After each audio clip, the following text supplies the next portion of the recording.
today we are going back to the Quad Cities where the boat is to do just a few things to the boat and pick up a friend of ours' boat that we dropped off there a couple weeks ago to get some, what they do, a cover made, and we got a call yesterday that said it was done, so we're going up to pick that up.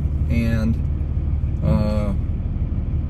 the gentleman that's doing the cover told us that there's a wheel bearing out of the trailer, so we're gonna go up, see what's going on there, probably pull that apart, fix the wheel bearing, and bring our friend's boat back and do just a little bit of work to the boat. So we'll give you an update when we get up there.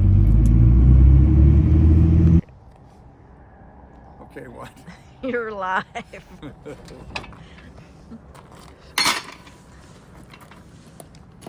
There's lots of grease. We think we know why that is, and hopefully we don't have a problem. We did check the temperature of these wheel bearings when we got here, when we brought it up, and they were fine.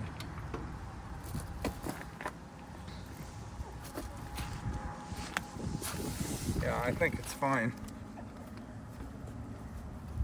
Tire did wear kind of funny though. What we're going to do is jack up all of them real quick and check it, and then we'll just squirt some grease in them. So what happens is this trailer doesn't ever go nowhere near as far as this. It's the first time this trailer's been out of the big city of Fort Madison, and the guy that takes it in and out, when he backs it in the water to push the water out of the wheel bearings, he puts a lot of grease in it, and then it spits out, so it makes all that extra grease.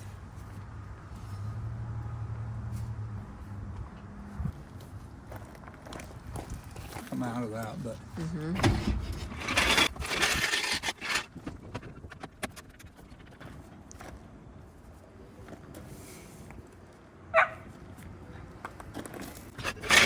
taking a picture of my butt crack.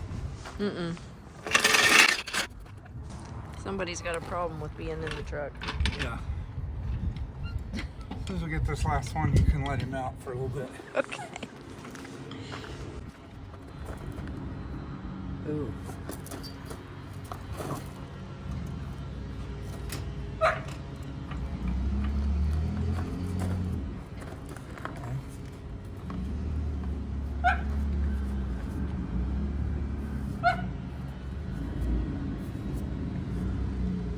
That one don't sound very good. That one don't sound good. And that's not one with all grease off of it. So.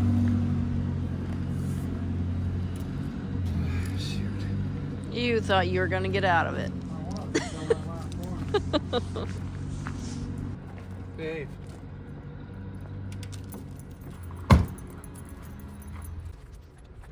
Got the right socket on the first try. You gotta count that as a win.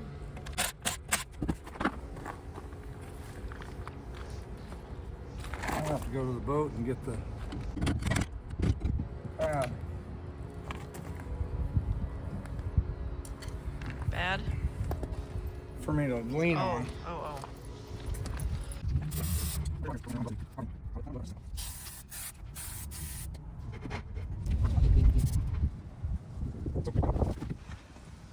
This bearing felt really, really rough. And are you zoomed in there?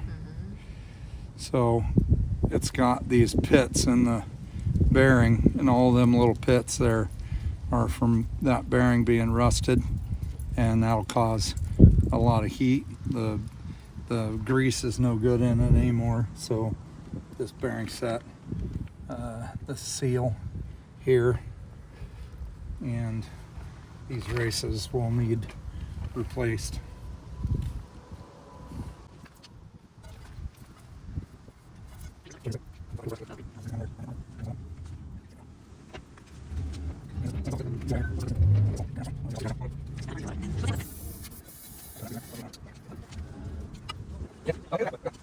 Look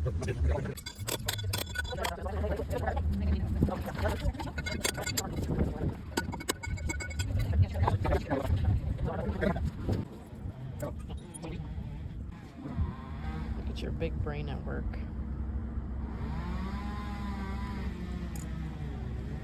Okay. So deep in thought, you don't even hear me. What? I said, look at that big brain at work.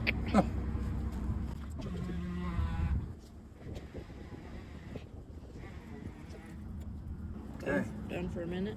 Off to Ted's Boatorama. Boatorama.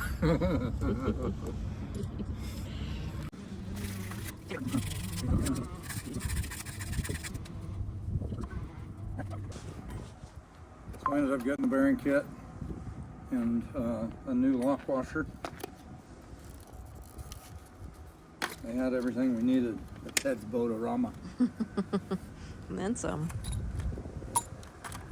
I'm sure they had some other stuff we needed too, but This has to get done before dark.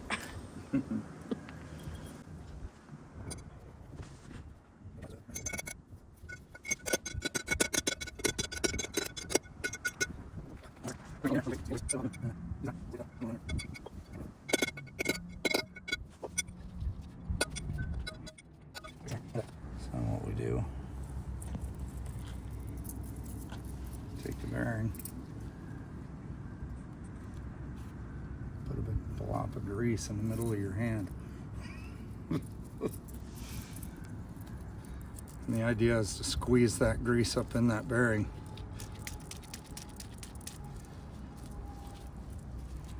So you're kind of peeling the grease off and shoving it up in there, and you know that you got it when that grease is shoved up through that bearing and coming out the other end.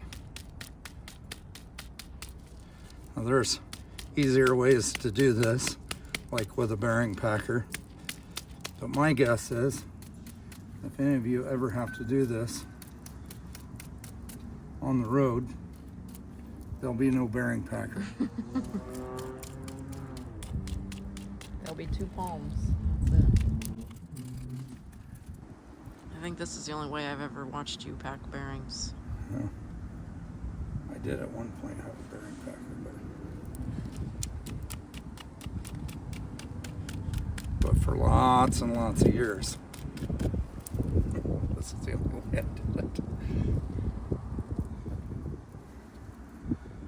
And contrary to everybody's belief, it really doesn't take that much grease to make that bearing do what it's supposed to do. Tip: even though it's the right number, the right everything, always make sure that it fits on there before you put this on here, because once you put this seal on here, it's kind of a mother to get back off. So make sure that everything fits before you do that.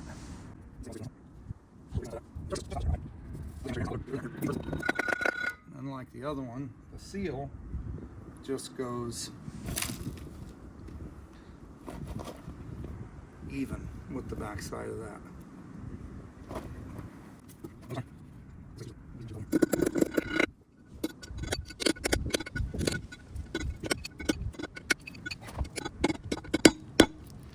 Of course, at home in the shop, you got a race driver that helps you. But out here, no such thing.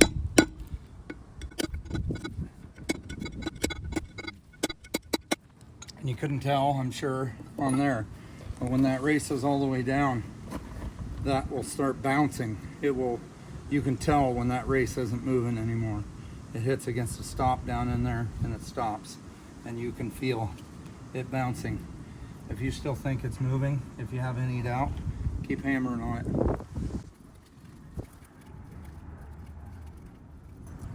All that grease that I just had in my hand is now inside that bearing. And as you can see, you can't see very much of it. It's all inside there. You just put a little bit on the outside of it.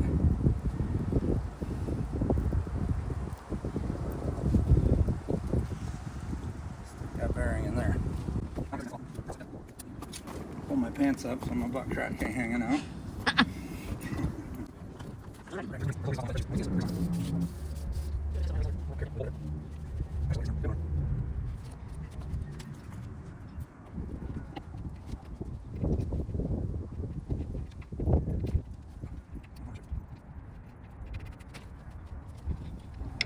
When you first put a wheel bearing on,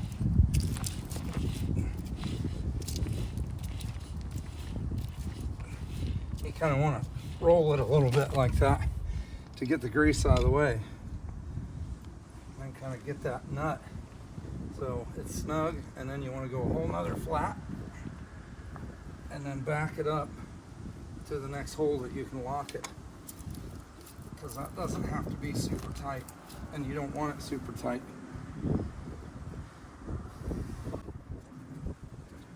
That little tab locks that nut so where it can't move.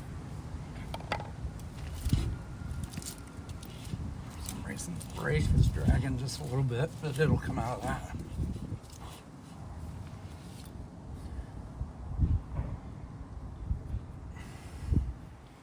We'll dig this nasty brown grease out of there. Oh, show me again.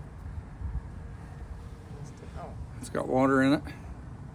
and it's yucky and nasty. This grease gun, this is a greaser in the end of here, and that will start pumping grease into the center of that hub. You usually don't need that much. Basically what that does is puts a little reserve of grease into the middle of that hub.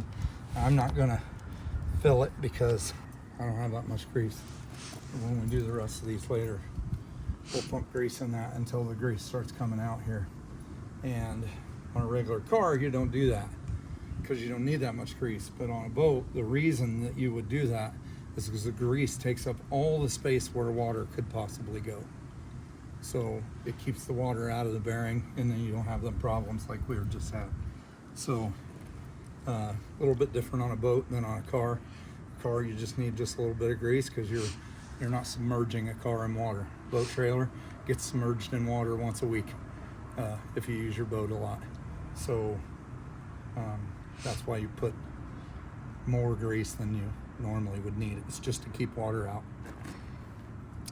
These boat trailers are also designed so that once a year or a couple times a year you can pump grease into that, and any water that did happen to get in, it'll push it out so that you don't get rust in your bearings.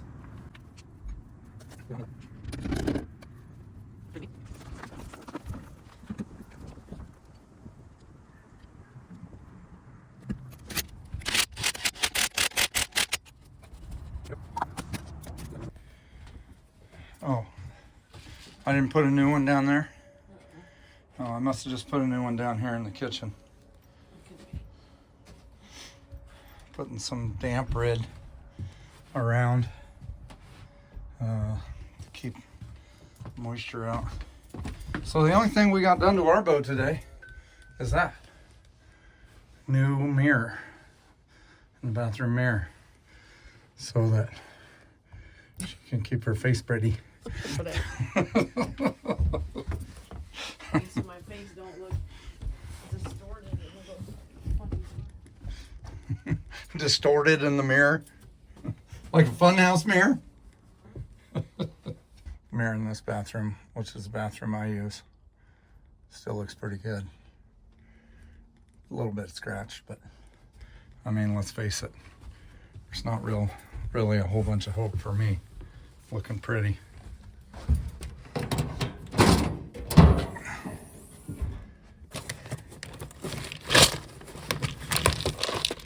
Just take these home as a generator project.